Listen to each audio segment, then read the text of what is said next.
జేడిమెట్ల Balanagar police station పరిధిలోని గాంధీనగర్లో ఉన్న చెత్తకుండిలో పేలుడు సంభవించింది. పారిశుద్ధ్య కార్మికురాలు చెత్తకుండిలో చెత్తను క్లీన్ చేస్తుండగా ఒక్కసారిగా పేలుడు జరిగింది. దాంతో ఆ మహిళకు స్వల్ప గాయాలయ్యాయి. వెంటనే ఆమెను చికిత్స నిమిత్తం ఆసుపత్రికి తరలించారు.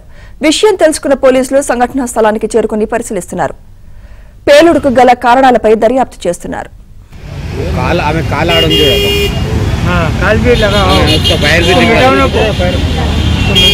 पूरा ऐसे रहने देना।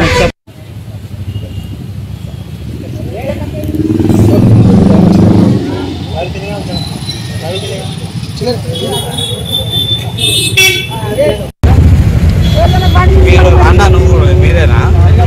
ఫోటో తీసుకోండి. మీరు ఎవరమ్మా? నువ్వు ఫోటో తీసుకో. మీ దగ్గర దూరం ఉన్నాడు సామి